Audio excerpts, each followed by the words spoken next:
Ethan Walker had grown accustomed to solitude. Ever since his wife, Sarah, passed away 5 years ago, his days had settled into a quiet, predictable rhythm. Most of his time was spent fixing things around his modest, ranch-style home nestled at the end of a lonely dirt road on the outskirts of Bozeman, Montana. With nothing but open fields and towering pines for company, life had become a slow-moving tide of reflection and an ever-deepening loneliness. That morning seemed no different. Ethan sat in his usual booth at Rosie's diner, cradling a cup of black coffee, the same spot where he and Sarah once shared Saturday morning blueberry pancakes. Lost in the echoes of the past, he barely registered the soft murmur of conversations around him, until a headline in a crumpled newspaper caught his eye. And just like that, the world he thought he knew was about to change forever. Tragic accident leaves to young brothers orphaned. He skimmed the article once, then again, as if the words might change. Noah, 10, and Eli, 7, had lost their parents in a devastating highway crash just outside of town. With no immediate family stepping forward, the boys had been placed into the foster care system, their futures uncertain. Ethan set the paper down, his gaze drifting to the diner parking lot. A dull ache settled deep in his chest, not the kind that faded quickly. He thought about Sarah's words, one she had spoken so many times when they talked about having children. If we can't have our own, maybe we're meant to help someone who needs us. Her voice was long gone, yet it seemed to echo in the quiet hum of the diner. 2 weeks later, Ethan sat in his lawyer's office, a stack of adoption papers spread out before him. It was a decision he had never envisioned making, yet once the thought had settled, there was no turning back. He wasn't just signing up to be a legal guardian, he was making a promise, stepping into a future he couldn't fully predict. As he pressed the pen to the dotted line, his lawyer, a gruff older man with graying hair and a knowing look, leaned back in his chair. "You know folks around here are gonna talk," he remarked. "You sure about this?" Ethan hesitated for only a second before finishing his signature. "Let them talk," he said firmly. By the time he stepped out of the office, the paperwork finalized, he felt something he hadn't in years, a sense of purpose. The first meeting with Noah and Eli took place at the Bozeman Children's Home, a red brick building on the edge of town. The air smelled faintly of disinfectant and cafeteria food, the murmur of children's voices drifting through the hallways. Ethan sat on a plastic chair, his hands resting on his knees as he waited. When the boys finally appeared, he stood. Noah, the older of the two, entered first. His sharp brown eyes swept across the room, cautious, assessing. At 10 years old, his shoulders carried a weight far beyond his years. Behind him, Eli clung to his brother's sleeve, his movements hesitant.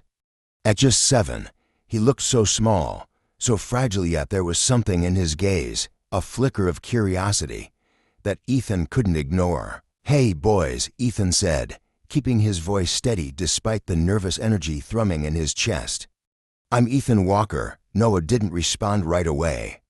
He studied Ethan with a quiet intensity, as if trying to determine whether this man was just another in a long line of temporary adults. Meanwhile, Eli whispered something to his brother, who gave a small nod before stepping forward.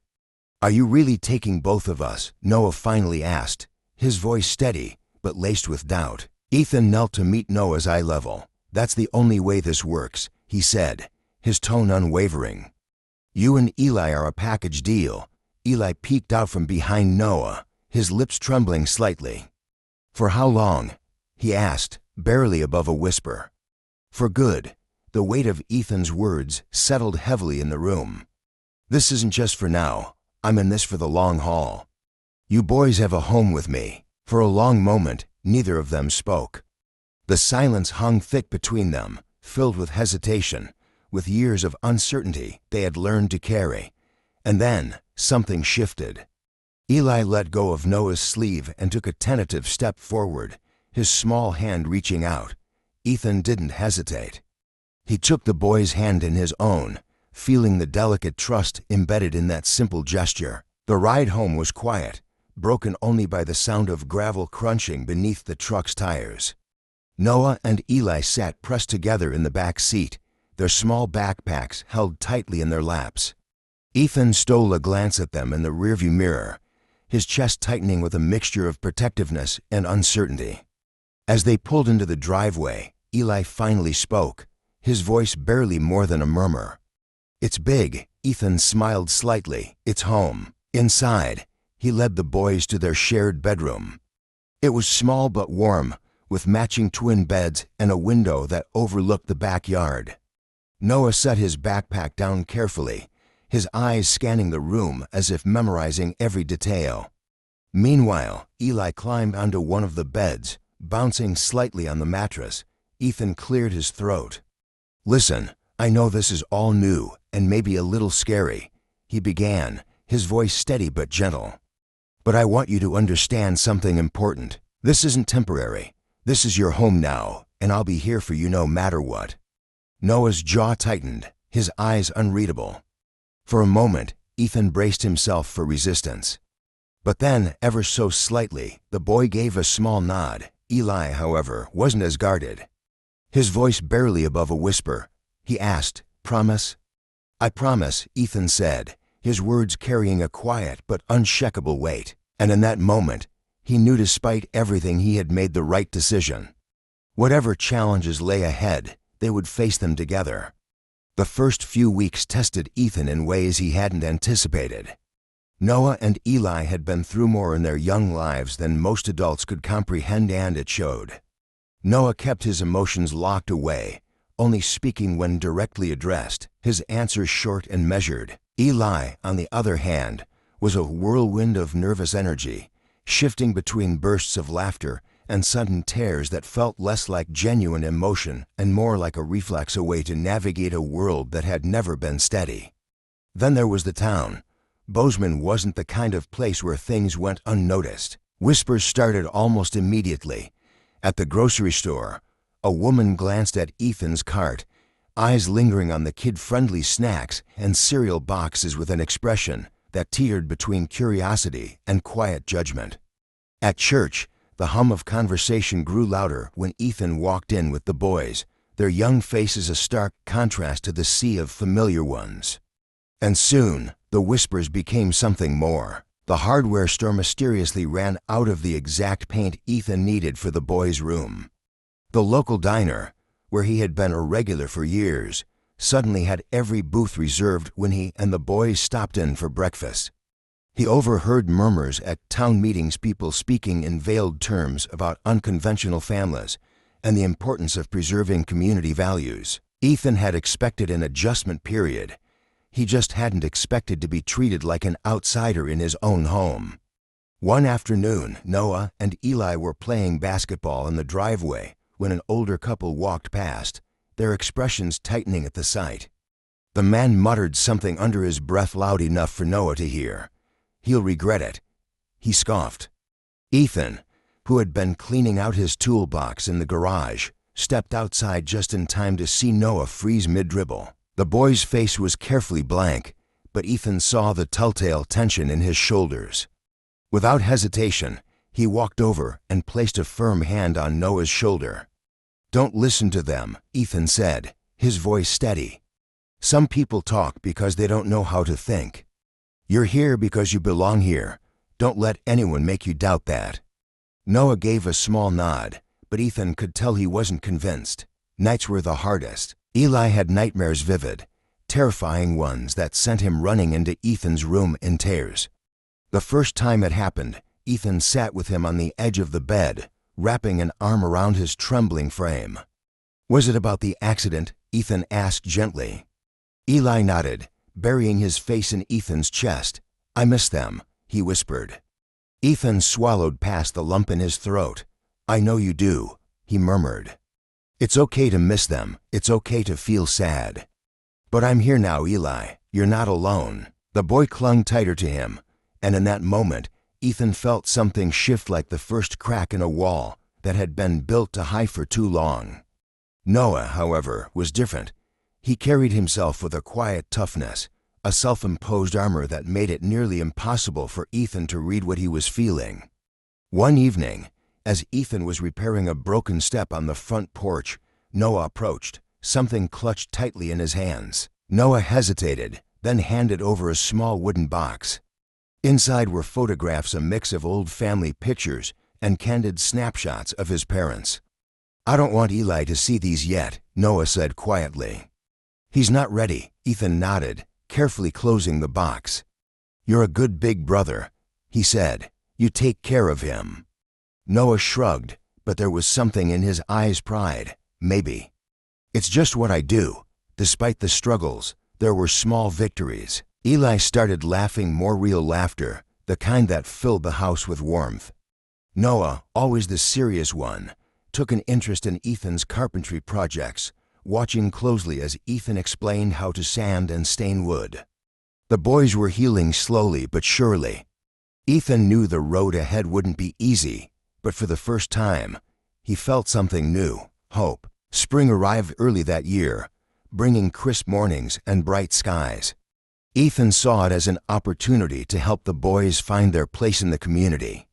Despite the town's lingering skepticism, he signed them up for youth sports, Noah for basketball, Eli for soccer, and decided they would all take part in the upcoming Bozeman Town Cleanup Day.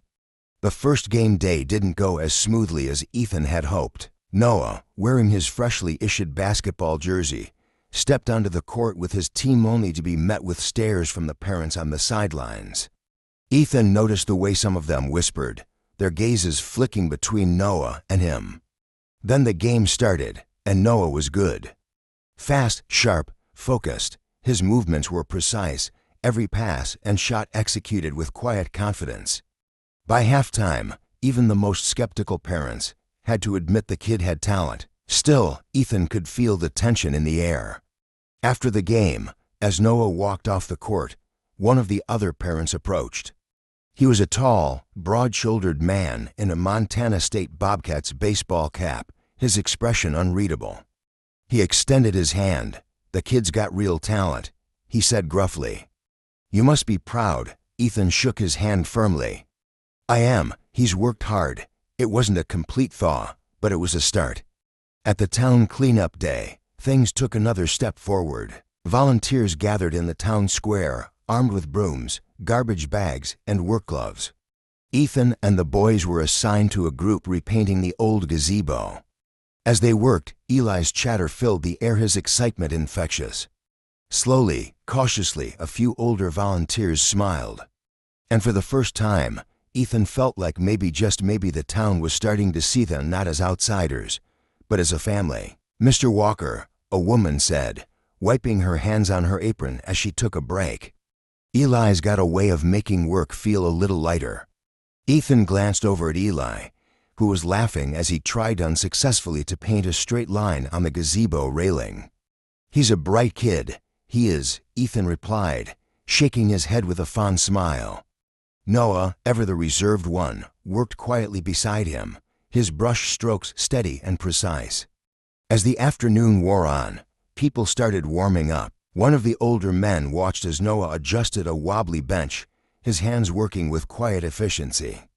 "Kid's got a good eye for fixing things," he muttered with an approving nod. Meanwhile, Eli, in his usual whirlwind of energy, managed to round up a small group of kids to help clean up trash around the park, turning the chore into something almost fun. By the time the sun dipped low on the horizon, something had shifted. People weren't just tolerating Ethan and the boys anymore. They were beginning to accept them. The real turning point came at the town's annual spring festival. Eli entered the Bozeman Art Contest, spending days pouring his heart into a painting of his late parents. A tribute, one that captured their warmth, their love, their presence. When he submitted it, Ethan wasn't sure how it would be received, but on the day of the festival, as the town square filled with families and the scent of kettle corn hung in the air, Eli's painting was displayed alongside dozens of others. People stopped to admire it, their expressions softened. And when the winners were announced, Eli's name echoed through the square. The applause that followed wasn't polite, it was genuine.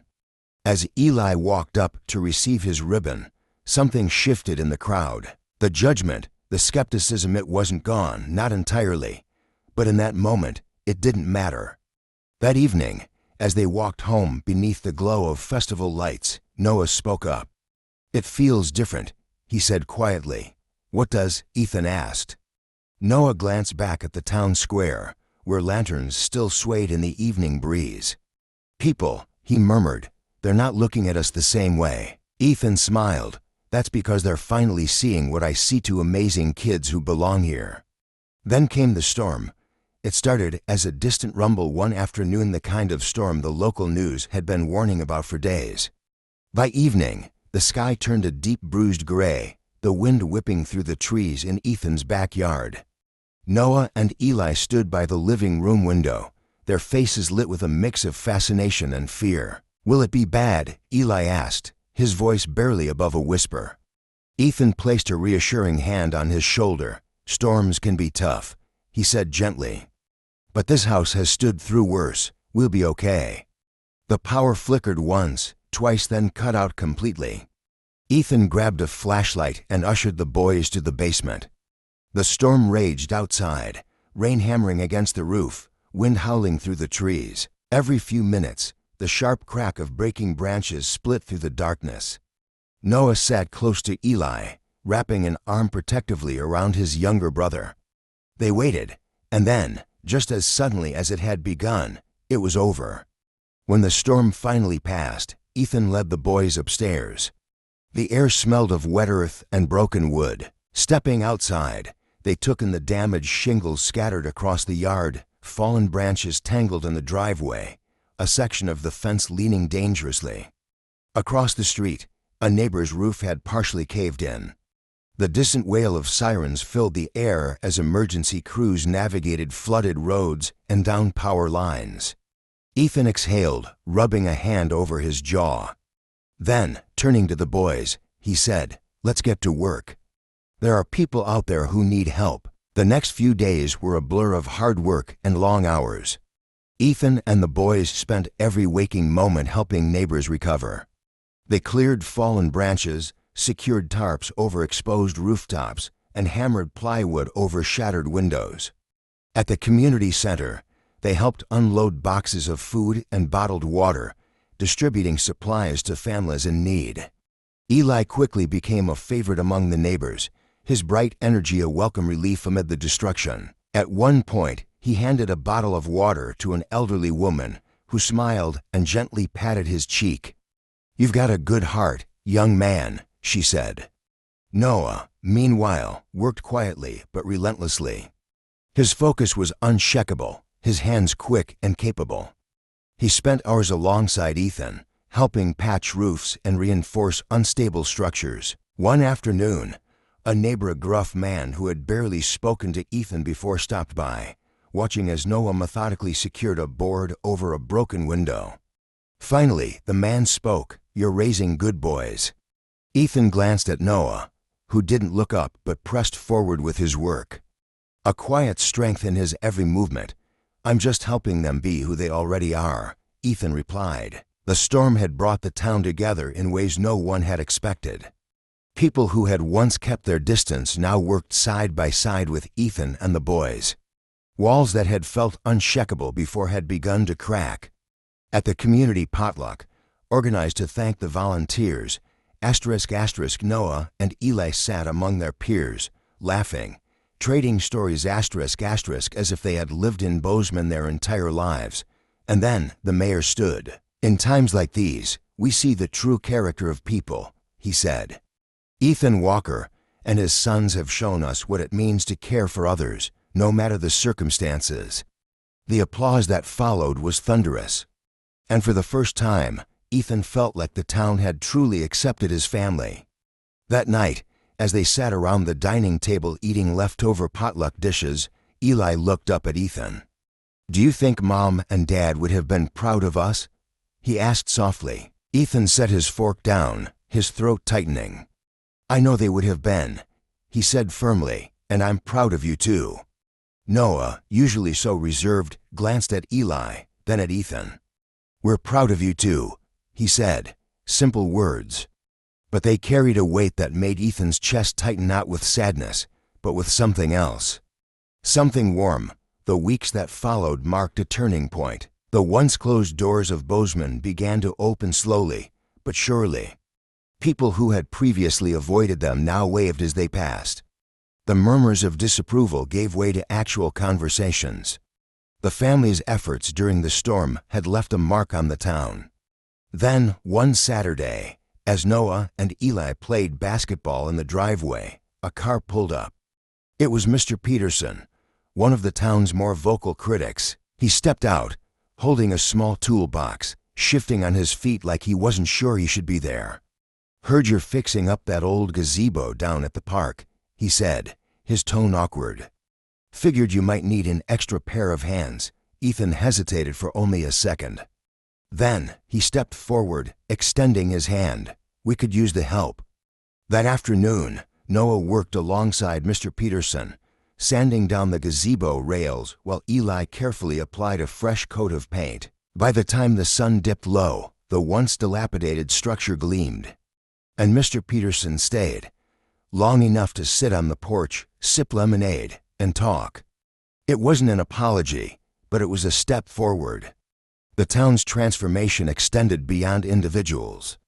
Noah's basketball team organized a fundraiser to help families still recovering from the storm. Eli, ever the optimist, suggested donating part of the proceeds to fix up the playground at the community center. When he pitched the idea, a few kids hesitated. "What if we don't raise enough?" one boy asked. Eli just grinned.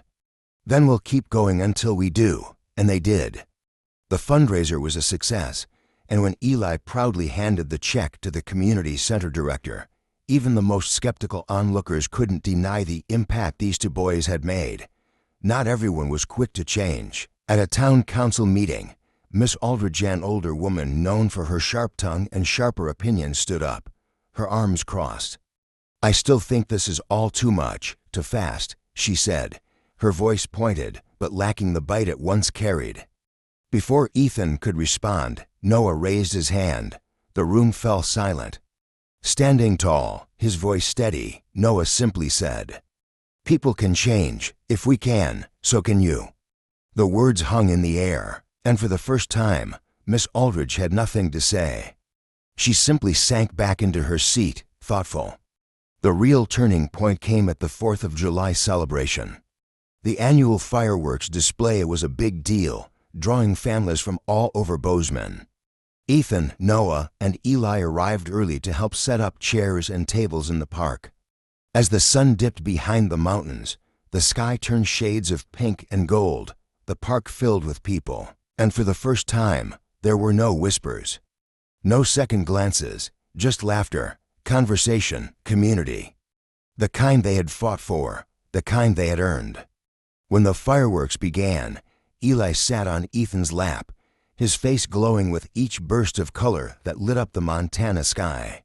Noah sat beside them, his expression a rare mix of awe and quiet contentment.